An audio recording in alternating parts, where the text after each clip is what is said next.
Hello everyone and welcome back to Eurofifa Garage. As always, I'm your host Donovan, and today is part 2 of addressing the clunking in my suspension. Today we're going to be addressing that by replacing the end links on my sway bar. And we're going to start off by breaking the torque on the lug bolts in the wheels. However, if you're like me and you forget your torque wrench, you try to break 105 foot-pounds of torque with a 3/8 ratchet, and that's not going to work. So then you got to text your girlfriend to bring down your torque wrench for you and waste some time in your engine bay while you wait for her to bring it down. Then we can get started on this project.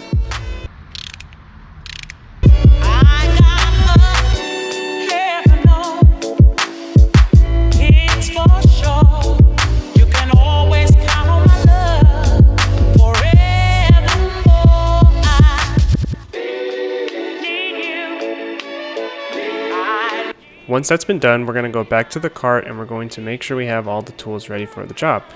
Since we're just doing the end links, I'm going to go ahead and label each side to make sure I don't confuse which side is which. Foreshadowing for later.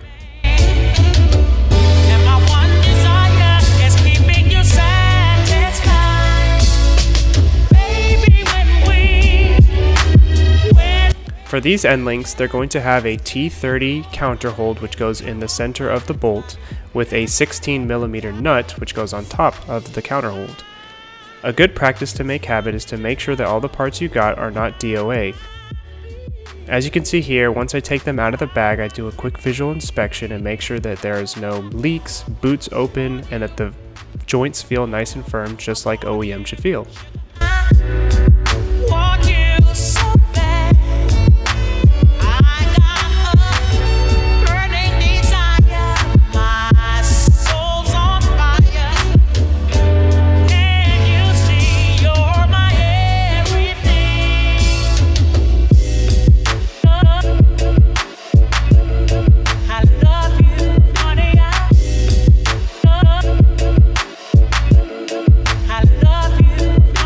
Heading back to the car, we're going to continue lifting with the jack and support the car with stands so we can take off the wheels and get access to the end links.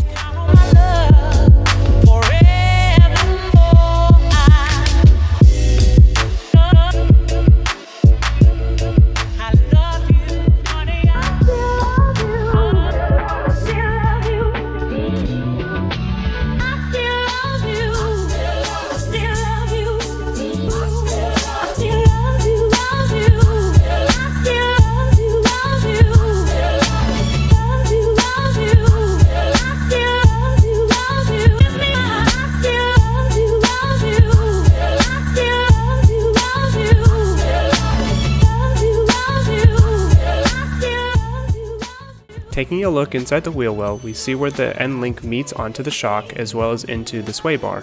A good tool to have here would be some sort of 16mm pass-through socket, as unfortunately the only wrench I had was a 17mm, which ended up doing the job but made it a lot harder.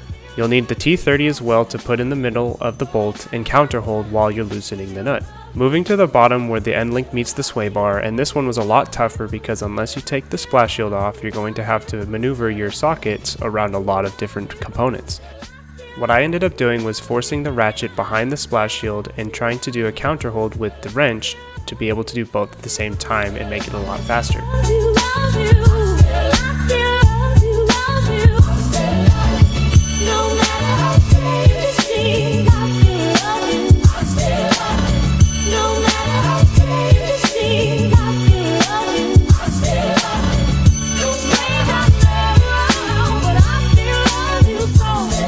Once the nut is loose enough, you can loosen it off with your hand and you can pull out the end link.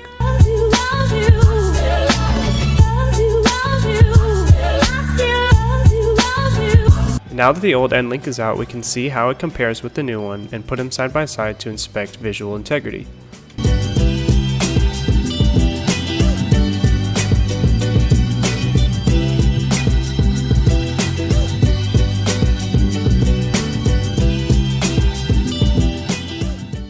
Grabbing the new end link and putting it next to the old one, and we can see that I grabbed the wrong side, and we're going to go back and grab the right side.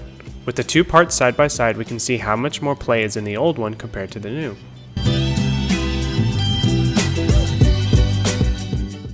Putting the new end link in is just as easy as taking it out, placing the top rod into the shock, and putting the bottom into the sway bar, followed by tightening the nut on the bolt until the bolt starts to spin.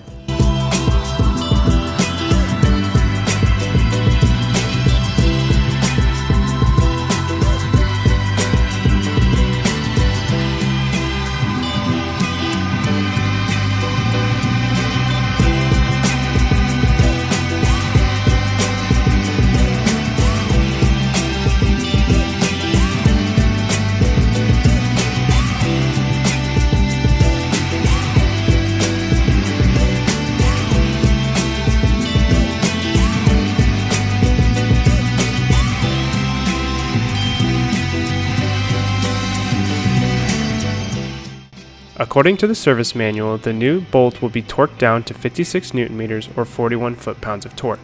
As you've seen with all my struggling, it's kind of tough to get a torque wrench in here without a crow's foot, and even with a crow's foot, it's really confusing to get that accurately. What I ended up doing is just tightening it down until I couldn't anymore, because 41 foot-pounds of torque is not really that much. The torque figure is applicable for both bolts, the end link to sway bar, and end link to strut.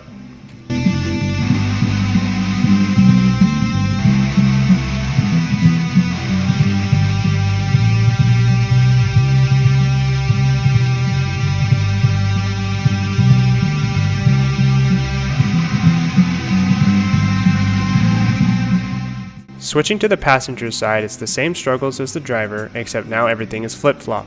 If you're a left-hander and you were struggling with the driver, you're gonna be fine on the passenger.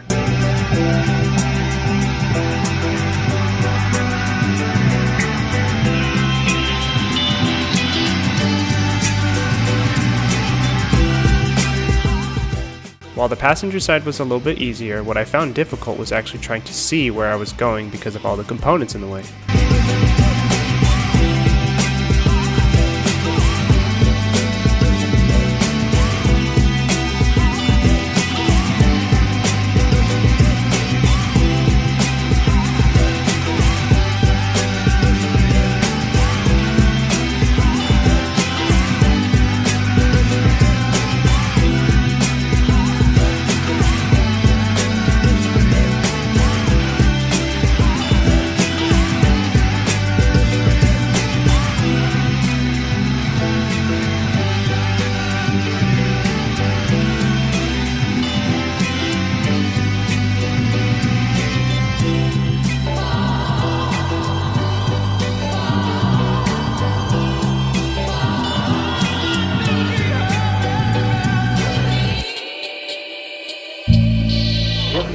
Go and do a little boogie. Come over, get into the side.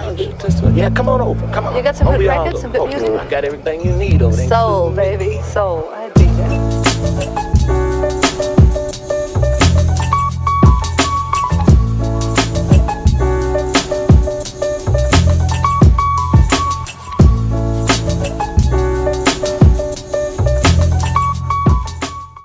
One thing I did differently on this side is once I knew that the bolt was down enough that the rod wouldn't spin, I grabbed my 16mm and tightened down more with the ratchet to make sure I got as close to 41 foot-pounds as possible.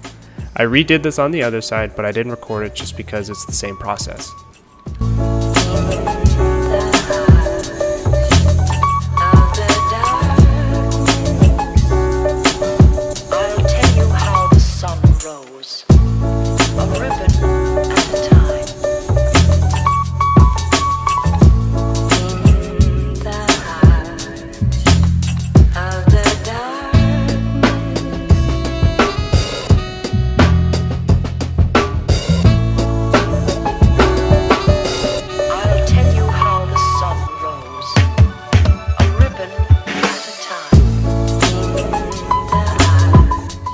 Once you're certain that you've got the end links torqued down, we're going to put back on the wheels.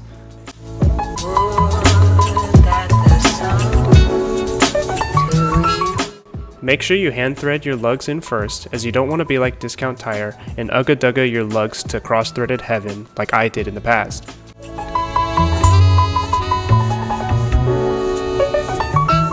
Once your wheels are on, you can lift your car, take off the stands, and lower it safely and slowly, and then we're going to torque the wheels down to spec.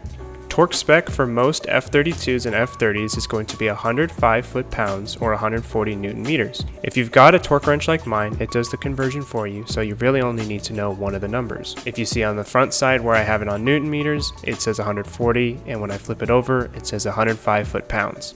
And if you don't know how to torque down your wheels properly, we're going to alternate lugs across from each other in a star pattern. After I finished with the wheels, I took the car for a quick drive and could not hear the clunk on my driver's side anymore.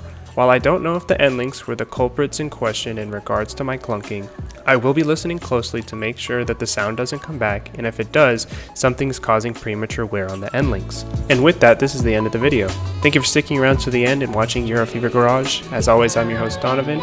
Be sure to leave a comment on what you'd like to see next, and until next time, catch you later.